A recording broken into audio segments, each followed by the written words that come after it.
Selamat pagi semuanya. Apa kabar? Sehat, sukses, bahagia selalu. Jangan lupa subscribe, like, bagikan channel ini dan berikan komentar Anda agar kami semakin semangat dalam memberikan Anda berbagai update terkini mengenai dunia pasar modal. Dan bagi Anda yang selama ini telah mendukung kami ucapkan terima kasih.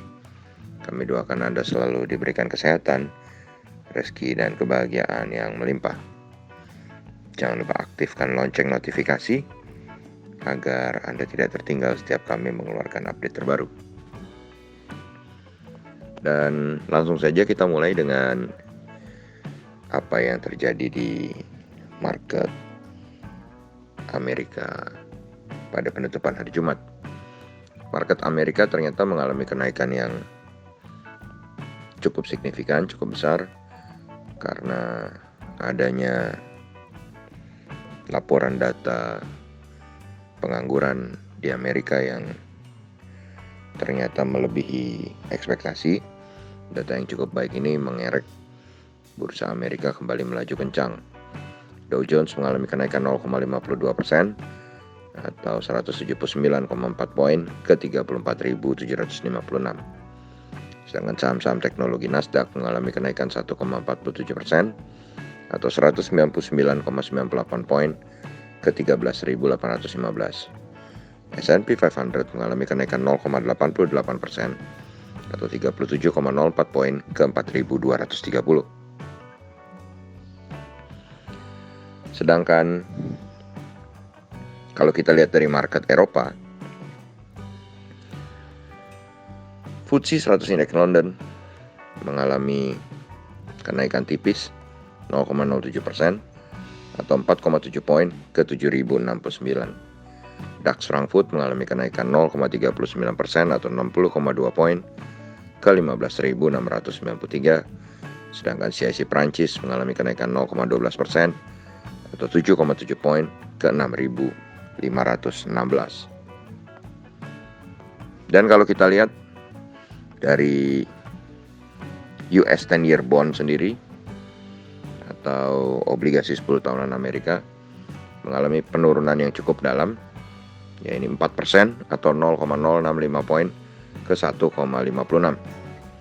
Sedangkan dolar indeks juga mengalami pelemahan 0,338 poin atau 0,37% ke 90,136. Dan melemahnya US 10-year bond dan dolar indeks ini tentu akan menjadi pertanda baik bagi bursa regional Asia kita.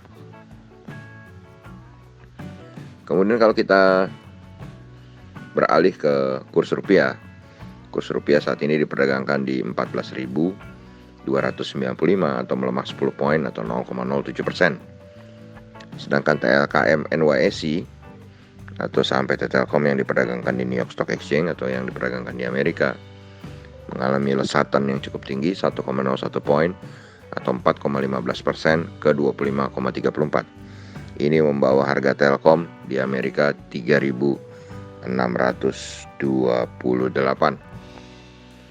Sedangkan EIDO atau ETF Indonesia yang diperdagangkan di Amerika di New York Stock Exchange atau kumpulan 31 saham Indonesia yang diperdagangkan dalam bentuk ETF sejenis reksadana, apa itu ETF, apa itu EIDO, dan juga saham-sahamnya Anda bisa cari informasinya di Google. EIDO sendiri adalah hari ini mengalami penurunan tipis 0,05 poin atau 0,22% ke 22,51. Dan melemahnya EIDO tentu akan menjadi pemberat tersendiri bagi IHSG hari ini.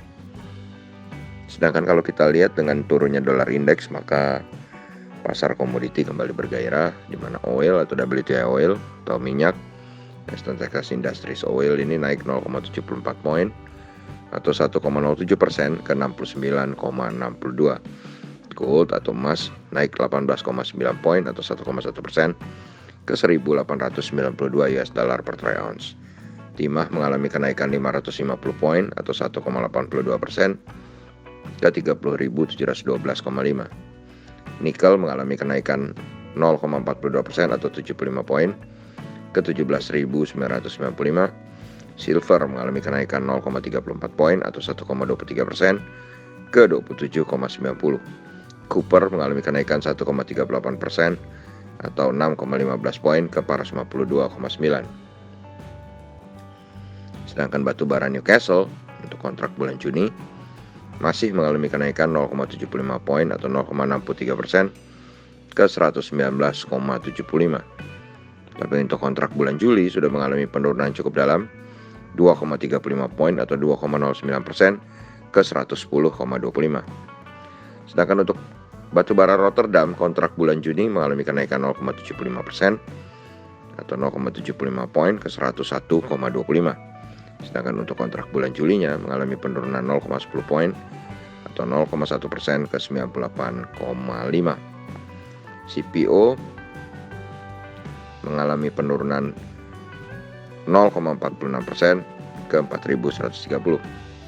Sedangkan wood pulp tidak mengalami perubahan, tetap di 5.030. Lalu kita bergeser sejenak ke opening dari market Asia pagi ini, di mana kita lihat Nikkei 225 Tokyo Jepang tampak menguat 0,71% atau 206,48 poin ke 29.148. Sedangkan dari Australia, market S&P ASX 200 Sydney juga dibuka di zona hijau 0,17% atau 12,3 poin ke 7.307,70. Sedangkan Kospi Seoul atau Kospi Korea mengalami kenaikan 0,46% atau 14,82 poin ke 3.254,90. Jadi kalau kita lihat market Amerika berada dalam zona positif, zona hijau. Market Eropa berada dalam zona hijau. Dan juga market Asia berada di dalam zona hijau. Yang semuanya disebabkan karena melemahnya dolar indeks dan US 10-year bond. Dan kalau kita lihat Dow Jones Index Future sendiri saat ini berada dalam posisi positif 10 poin atau 0,03% ke 34.752. Lalu bagaimana dengan IHSG hari ini? Kami merasa bahwa IHSG setelah kemarin terkoreksi cukup lumayan, hari ini harusnya IHSG bisa kembali untuk melanjutkan penguatannya sebesar 51%. Kendalanya hanya satu, yaitu EIDO yang di penutupannya kemarin hari Jumat berwarna merah atau mengalami penurunan. Demikianlah apa yang kami bisa sampaikan pada Anda pagi ini. Semoga bermanfaat bagi kita semua. Stay safe, tetap sehat, tetap semangat, maju terus dalam mencapai profit maksimal pasar modal Indonesia. Dan jangan lupa untuk selalu berusaha berbahagia. Sampai jumpa.